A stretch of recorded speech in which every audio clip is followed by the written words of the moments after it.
Keluaran pasal 35, peringatan untuk menguduskan hari Sabat.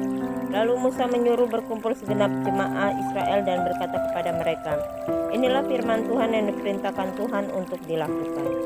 6 hari lamanya boleh dilakukan pekerjaan, tetapi pada hari yang ketujuh haruslah ada perhentian kudus bagimu, yakni Sabat, hari perhentian penuh bagi Tuhan.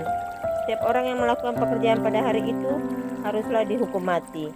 Janganlah kamu memasang api dimanapun dalam tempat kediamanmu pada hari Sabat. Persembahan khusus untuk mendirikan kemah suci dan untuk kebaktian di dalamnya. Berkatalah Musa kepada segenap jemaah Israel, inilah firman yang diperintahkan Tuhan, bunyinya, ambillah bagi Tuhan persembahan khusus dari barang kepunyaanmu.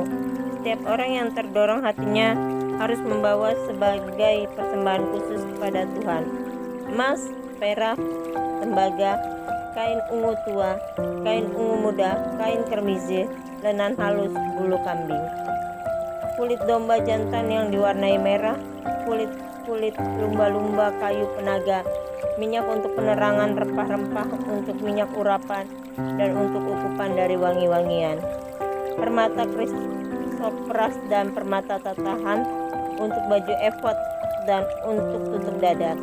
Segala orang yang ahli di antara kamu haruslah datang untuk membuat segala yang diperintahkan Tuhan, yakni kemah suci, atap kemahnya dan tudungnya, kaitannya dan papannya, kayu lintangnya, tiangnya dan alasnya, tabut dengan kayu penyusungnya, tutup pendamaian dan tabir penudung, meja dengan kayu penyusungnya, segala perkakasnya dan roti sajian, kandil untuk penerangan dengan perkakasnya, lampunya dan minyak untuk penerangan, mezbah pembakaran ukupan dengan kayu penyusungnya, minyak urapan dan ukupan dari wangi-wangian, tirai pintu untuk pintu kemah suci, mezbah korban bakaran dengan kisi-kisi tembaganya, kayu penyusungnya dan segala perkakasnya, bejana pembasuhan dengan alasnya, layar pelataran, tiangnya, alasnya, dan tirai pintu gerbang pelataran itu,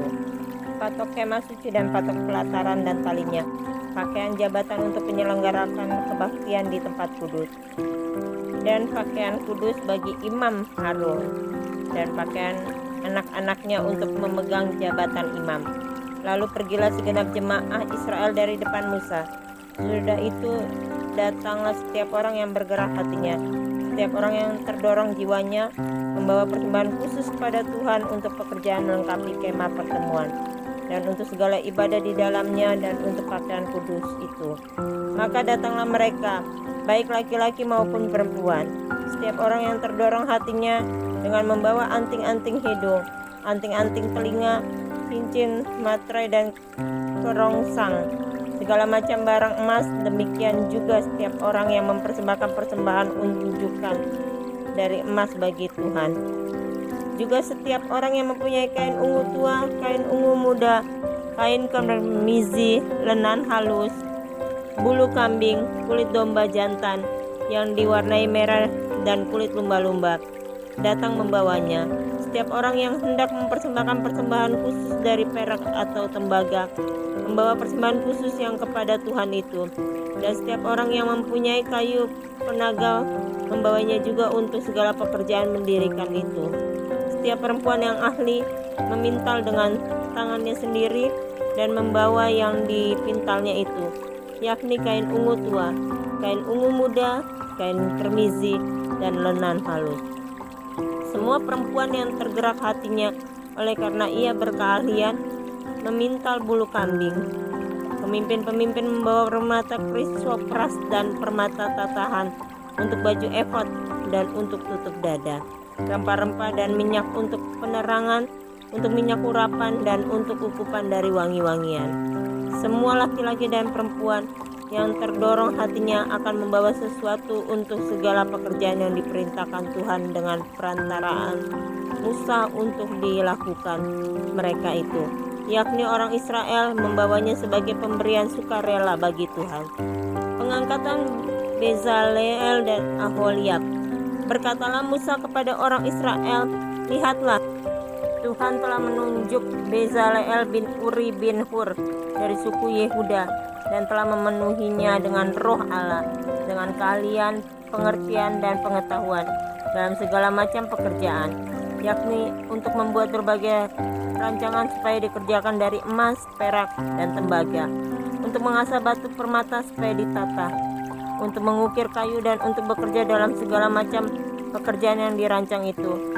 Dan Tuhan menanam dalam hatinya dan dalam hati Oholiab bin Ahisamak dari suku Dan kepandaian untuk mengajar. Ia telah memenuhi mereka dengan keahlian untuk membuat segala macam pekerjaan seorang tukang, pekerjaan seorang ahli, pekerjaan seorang yang membuat tenunan yang berwarna-warna dari kain ungu tua, kain ungu muda, kain kermizi, dan lenan halus, dan pekerjaan seorang tukang tenun, yakni sebagai pelaksana segala macam pekerjaan dan perancang segala sesuatu.